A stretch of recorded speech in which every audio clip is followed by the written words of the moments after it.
Bienvenidos, estudiantes de tercer año. Hoy les voy a acercar un material para seguir trabajando el tema de la revolución industrial. Podríamos empezar contestando qué fue la revolución industrial. La asociamos con una serie de transformaciones a nivel económico, social, cultural. En cuanto a lo económico, podemos decir que cambió de manera drástica la forma de producir bienes, y eso impactó también en la manera de obtener las materias primas para producir esos bienes y en la manera de distribuirlos una vez elaborados, así como también el mundo del trabajo, que va a tener transformaciones importantes. A nivel social, podemos decir que hubo un cambio en la configuración de la sociedad, con sectores sociales que van perdiendo importancia y otros que empiezan a surgir y que se van a hacer mayoritarios a largo plazo en esas sociedades. A nivel cultural tenemos que señalar también una transformación en la forma de ver el mundo, hasta este momento instalada y aceptada. El inicio de la producción masiva de bienes industriales, al que llamamos revolución, va a dar lugar al surgimiento de nuevas clases sociales. La burguesía industrial, que van a ser los dueños de las fábricas, y la clase obrera, que van a ser los trabajadores. Entre ellos se van a generar nuevas relaciones sociales. Y pronto van a surgir los conflictos originados en la diferencia de intereses de estas clases. Esta revolución es producto y a la vez impulsa el aumento de la población. A partir de ahora, las personas van a ir instalándose en las ciudades, con lo cual el hábitat urbano va a ganar importancia con respecto al rural. También se van a generar nuevos vínculos entre países a partir de la creciente circulación de materias primas, productos elaborados, personas y capital, entre ellos. Ahora tenemos que responder dos cuestiones importantes con respecto a la revolución industrial.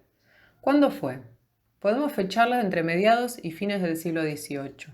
Esto es así porque al ser una revolución económica no tiene un momento preciso de inicio, a diferencia de lo que pasa en las revoluciones políticas. En cuanto a la pregunta ¿dónde fue?, tenemos que decir que fue en Inglaterra. Acá en el mapa tenemos en el recuadro de la derecha a Inglaterra destacado en rojo dentro de las Islas Británicas. El mapa más grande muestra la ubicación de las Islas Británicas dentro de Europa y el mapa de la derecha abajo muestra la ubicación de Europa en el mundo. De ahora en adelante hablaremos de las causas de la revolución industrial. Trataremos de ver cuáles fueron las condiciones que hicieron que Inglaterra fuera el primer lugar en el que se desarrollara este proceso. En primer lugar tenemos que hablar de los cercamientos. Los cercamientos fueron un proceso iniciado en el siglo XVI por el cual los señores, asociados con comerciantes de la ciudad, comenzaron a cercar los espacios comunes en los que se abastecían los campesinos. Debido a esto, muchos campesinos, debieron migrar a la ciudad, mientras que los campos así cercados se dedicaron a la producción comercial. Otro de los fenómenos que permite explicar por qué Inglaterra fue pionera en este proceso es la existencia de la industria rural a domicilio. Esta fue una forma de producir que se inició en el siglo XVI, por la cual un comerciante le llevaba materias primas a una familia campesina y después de determinado lapso de tiempo pasaba a retirar las manufacturas, a cambio de una suma de dinero. Después, estas manufacturas eran vendidas en el mercado. De alguna manera, esto fue un antecedente a lo que van a ser las futuras fábricas y los talleres manufactureros. Aunque en este caso, las familias campesinas eran dueños de sus herramientas de trabajo, a diferencia de lo que sucede en las unidades de producción de la época industrial. Otro de los aspectos a considerar son los adelantos tecnológicos. A partir de mediados del siglo XVIII y debido a un aumento de la demanda, se empezaron a introducir innovaciones en las máquinas de hilar y de tejer. Esto generó un aumento en la capacidad de producir de esas máquinas. Las innovaciones se aplicaron inicialmente en la industria de textiles de algodón. Más adelante, estas máquinas empezaron a moverse con energía de vapor. El tamaño de estas nuevas máquinas hizo necesario que se instalaran en grandes espacios, lo cual dio origen a las fábricas. Otra de las ventajas que tenía Inglaterra era la existencia de recursos naturales y materias primas. En su territorio había yacimientos de hierro y de carbón, se criaban ovejas y había grandes ríos y bosques.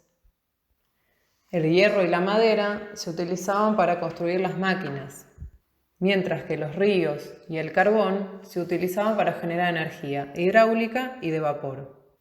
La lana era la materia prima para producir textiles de ese material. Pese a contar con todos estos materiales, a Inglaterra le faltaba el más necesario para producir la mercancía que impulsaba su revolución, el algodón. Esta materia prima se importaba, principalmente desde los Estados Unidos, donde se producía con trabajo esclavo.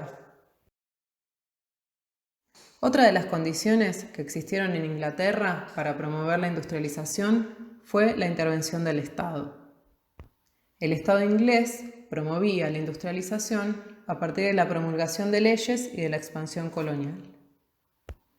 Una de esas leyes, por ejemplo, prohibía a los campesinos recién llegados a las ciudades pedir limosna. Así se aseguraban que las fábricas recién abiertas tuvieran trabajadores a pesar de las terribles condiciones laborales que ofrecían. Otra de las leyes prohibía la entrada de productos textiles de la India. Estos productos, llamados indianas, artesanales y de excelente calidad, podrían competir contra los elaborados localmente. También prohibió la exportación de lana en crudo, es decir, sin elaboración, para estimular la industria nacional. Por otro lado, continuó con su política colonial, extendiendo zonas de influencia a través de la competencia con otros países europeos y ganando mercados y fuente de materias primas para sus industrias. Como vimos, fueron múltiples las causas por las cuales Inglaterra fue el primer país en industrializarse. Todavía hay mucho que decir sobre este proceso. En las siguientes clases estaremos evaluando otros aspectos de la revolución industrial. Por ahora, les agradezco por su atención y les pido que se queden en sus casas. Hasta la próxima.